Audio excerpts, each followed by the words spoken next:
ಇತಿಹಾಸವನ್ನು ಹೊಂದಿದೆ. ಹಳೆಗನ್ನಡ, ನಡುಗನ್ನಡ ಈಗ ಹೀಗೆ ರೂಪಗೊಂಡು ಈಗ ನಾವು ಬಳಸುವ ಹೊಸಗನ್ನಡ ರೂಪದಲ್ಲಿ ನಿಂತಿದೆ. ಪಂಪನಿಂದ ಹಿಡಿದು ಆಧುನಿಕ ಕವಿಗಳವರೆಗೆ ಸಾವಿರಾರು ಜನ ಕವಿಗಳು, ಸಾಹಿತಿಗಳು ಶ್ರೀಮಂತಗೊಳಿಸಿದ್ದಾರೆ.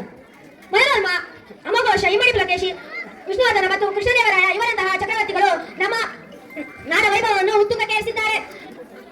ಇಂತಹ ಭವ್ಯ ಪರಂಪರೆ ಹೊಂದಿರುವ ನಮ್ಮ ನಾಡನುಡಿಯ ಬಗ್ಗೆ ಹೇಳಲು ನನಗೆ ಸಂತಸವಾಗುತ್ತಿದೆ. ಭಾರತದ ಸಾಹಿತ್ಯದ ಅತ್ಯುನ್ನತ ಪ್ರಶಸ್ತಿ ಜ್ಞಾನಪೀಠ ಪ್ರಶಸ್ತಿ. ಭಾರತದ ಭಾಷೆಗಳಲ್ಲಿ ಅತಿ ಹೆಚ್ಚು ಜ್ಞಾನಪೀಠ ಪ್ರಶಸ್ತಿ ಪಡೆದ ಭಾಷೆಗಳಲ್ಲಿ 2ನೇ ಸ್ಥಾನ ನಮ್ಮದು. ಇದುವರೆಗೆ 8 ಜನ ಕನ್ನಡಿಗರು, ಮಹಾನ್ ಸಾಹಿತಿಗಳು ಈ ಪ್ರಶಸ್ತಿಯನ್ನು ಪಡೆದಿದ್ದಾರೆ. ಕನ್ನಡದ ಬಗ್ಗೆ ಕೆಲವು ವಿಷಯಗಳನ್ನು ನಿಮ್ಮೊಂದಿಗೆ ಹಂಚಿಕೊಳ್ಳಲು ಬಯಸುತ್ತೇನೆ. ಜೀವನದಿ ಕಾವೇರಿಯು ಹುಟ್ಟಿ ಹರಿಯುವ ನಾಡು ನಮ್ಮದು. ರಾಜ್ಯದ ಬಹುತೇಕ ಸ್ಥಳಗಳಿಗೆ ವಿದ್ಯುತ್ ಒದಗಿಸುವ ಶರಾವತಿ ನದಿಯು ಈ ರಾಜ್ಯದಲ್ಲಿದೆ. ನಮ್ಮ ನಾಡು ಶ್ರೀಗಂಧದ ಬೀಡು. ಅತಿ ಹೆಚ್ಚು ಆನೆಗಳನ್ನು ಹೊಂದಿರುವ ನಾಡು ನಮ್ಮದು. ಧನ್ಯವಾದ. ಲಿಪಿ ಸುಂದರವಾಗಿದ್ದು ವಿನೋಬ ಭಾವೆಯವರು ಇದನ್ನು ಲಿಪಿಗಳ ರಾಣಿ ಎಂದು ಕರೆದಿದ್ದಾರೆ. ಕನ್ನಡ ವರ್ಣಮಾಲೆ ಬಗ್ಗೆ ಈಗ ನಿಮ್ಮೊಂದಿಗೆ ಹಂಚಿಕೊಳ್ಳಲು ಬಯಸುತ್ತೇವೆ. 49 ಕನ್ನಡ ವರ್ಣಮಾಲೆಯಲ್ಲಿ 49 ಅಕ್ಷರಗಳಿವೆ. ಓದಿಂದ ಯಾವರೆಗೆ ಕನ್ನಡ ವರ್ಣಮಾಲೆಯಲ್ಲಿ 49 ಅಕ್ಷರಗಳಿವೆ. 3 ಕನ್ನಡ ವರ್ಣಮಾಲೆ ಅಕ್ಷರಗಳನ್ನು 3 ಮುಖ್ಯ ಭಾಗಗಳಾಗಿ ವಿಭಾಗಿಸಿದ್ದಾರೆ. ಕನ್ನಡ ಅಕ್ಷರಗಳ 3 ಮುಖ್ಯ ವಿಧಗಳು ಸ್ವರಗಳು, ಯೋಗವಾಗಗಳು ಮತ್ತು ವ್ಯಂಜನಗಳು. 13 ಕನ್ನಡದಲ್ಲಿ 13 ಸ್ವರಗಳಿವೆ.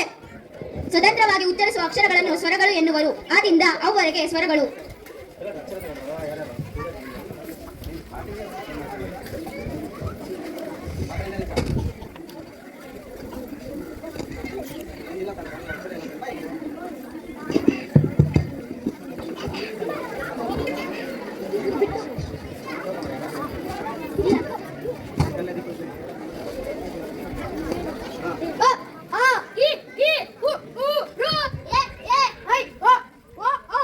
ಹೀಗೆ ಆದಿಂದ ಅವುವರೆಗೆ 13 ಸ್ವರಗಳಿವೆ.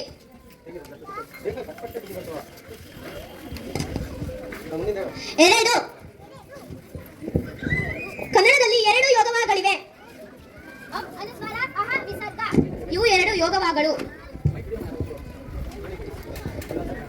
ಅನುಸ್ವಾರ, ವಿಸರ್ಗ ಇವು 2 ಯೋಗವಾಗಳು. 34 ಕನ್ನಡದಲ್ಲಿ 34 ವ್ಯಂಜನಗಳಿವೆ. ಇವುಗಳನ್ನು ಸ್ವರಗಳ ಸಹಾಯದಿಂದ ಉಚ್ಚರಿಸುತ್ತೇವೆ. ಕೋದಿಂದ ಒಳವರೆಗೆ 34 ವ್ಯಂಜನಗಳಿವೆ. 2 ವ್ಯಂಜನಗಳಲ್ಲಿ 2 ಗುಂಪುಗಳಿವೆ. ಚಲನೆ ಆಧಾರದ ಮೇಲೆ ವರ್ಗೀಯ ವ್ಯಂಜನ ಮತ್ತು ಅವರ್ಗೀಯ ವ್ಯಂಜನ ಎಂಬ 2 ವಿಧಗಳಿವೆ. ವರ್ಗೀಯ ವ್ಯಂಜನಗಳಲ್ಲಿ 5 ವರ್ಗಗಳಾಗಿ ವಿಭಾಗಿಸಿದ್ದಾರೆ. 5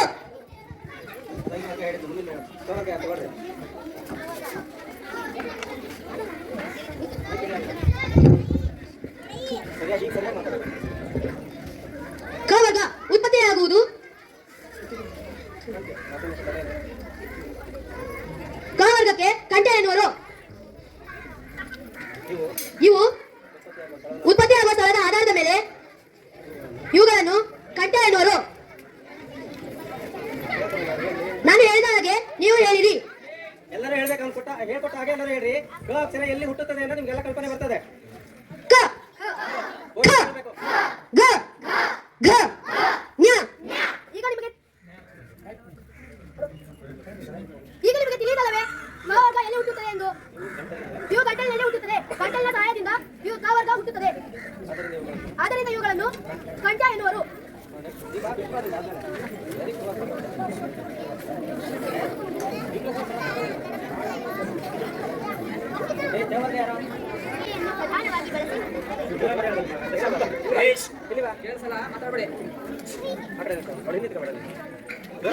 ಇವುಗಳು ನಾಲಿಗೆಯನ್ನು ಪ್ರಧಾನವಾಗಿ ಬಳಸಿ ಹುಟ್ಟುತ್ತವೆ. ಇವುಗಳನ್ನು ಚಾಲವ್ಯ ಎನ್ನುವರು. ನಾನು ಈಗ ಹೇಳಿದಾಗೆ ನೀವು ಹೇಳುವಿರಾ?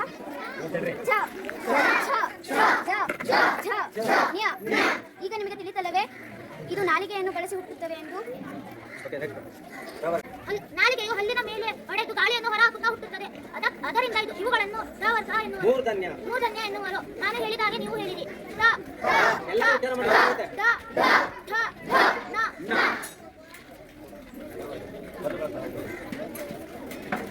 ಮುಂದೆ ಬನ್ನಿ.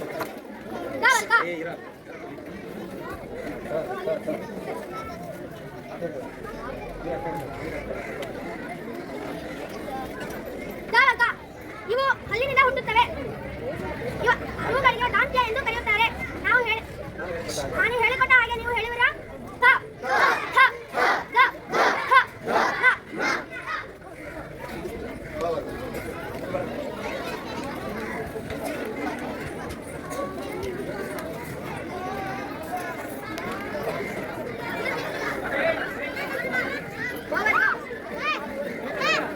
ಗೋವರ್ಗ ಇವು ಹುಟ್ಟಲು ಪ್ರಧಾನವಾಗಿ ತುಟಿಗಳು ಅವಶ್ಯಕ. ಆದ್ದರಿಂದ ಇವುಗಳನ್ನು ಓಟ್ಯ ಎಂದು ಕರೆಯುವರು. ನಾನು ಹೇಳಿದ ಹಾಗೆ ಗೋವರ್ಗ ಇವು ಹುಟ್ಟಲು ಪ್ರಧಾನವಾಗಿ ತುಟಿಗಳು ಅವಶ್ಯಕ. ಆದ್ದರಿಂದ ಇವುಗಳನ್ನು ಓಟ್ಯ ಎಂದು ಕರೆಯುತ್ತಾರೆ. ನಾನು ಹೇಳಿದ ಹಾಗೆ ನೀವು ಒಮ್ಮೆ ಹೇಳಿರಿ. ಬ ಬ ಬ ಬ ಬ ಮ.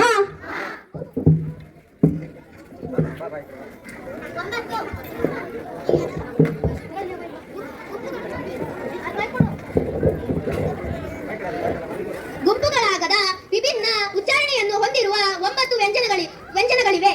ಇವುಗಳನ್ನು ಅವರ್ಗೀಯ ವ್ಯಂಜನ ಎನ್ನುವರು.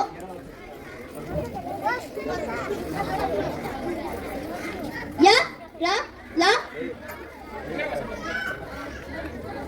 ಯ ರ ಲ ವ ಶ ಶ ಸ ಹ ಳ. ಧನ್ಯವಾದಗಳು.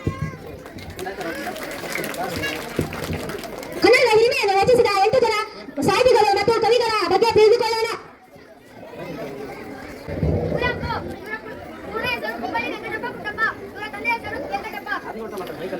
ಇವರ ತಾಯಿಯ ಹೆಸರು ಸೀತಮ್ಮ, ಇವರ ಪತ್ನಿ ಹೆಸರು ಹಿಮಾವತಿ.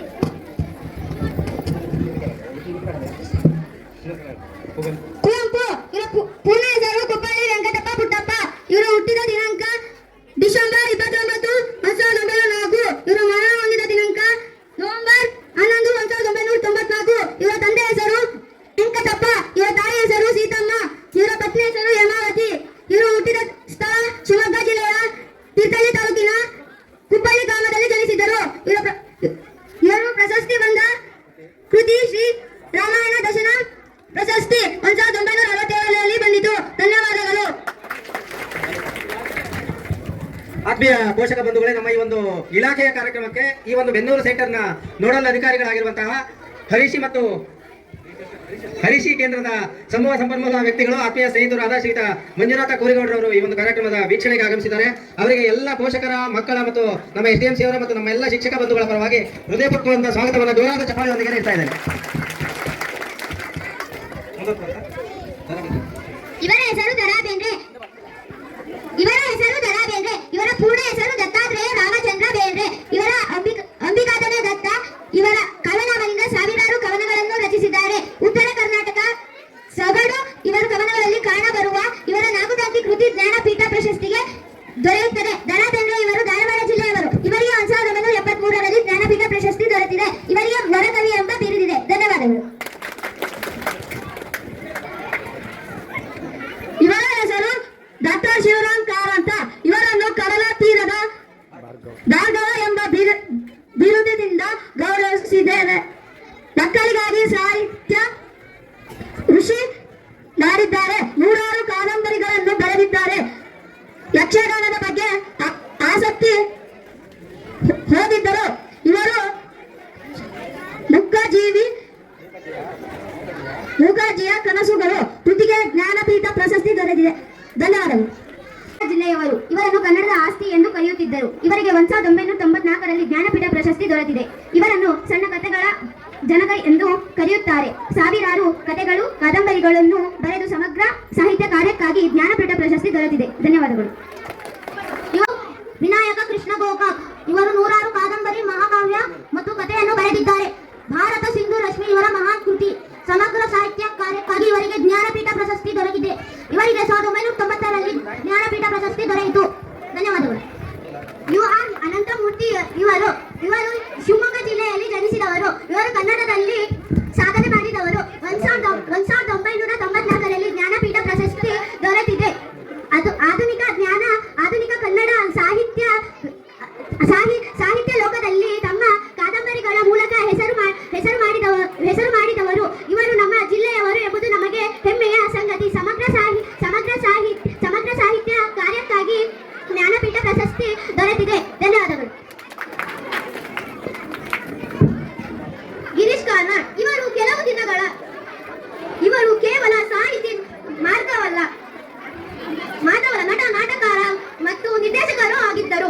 ಸಮಗ್ರ ಸಾಹಿತ್ಯ ಕಾರ್ಯಕ್ಕಾಗಿ ಇವರಿಗೆ ಜ್ಞಾನಪೀಠ ಪ್ರಶಸ್ತಿ ದೊರೆತಿದೆ. ಇವರು ಮಹಾರಾಷ್ಟ್ರದಲ್ಲಿ ಜನಿಸಿದವರು. ಮನೆ ಭಾಷೆ ಮರಾಠಿ ಆಗಿದ್ದರೂ ಕನ್ನಡದಲ್ಲಿ ಸಾಧನೆ ಮಾಡಿದವರು. ಇವರಿಗೆ 1998ರಲ್ಲಿ ಜ್ಞಾನಪೀಠ ಪ್ರಶಸ್ತಿ ದೊರೆತಿದೆ. ಧನ್ಯವಾದಗಳು. ಚಂದ್ರಶೇಖರ ಕಂಬಾರ್ ಇವರು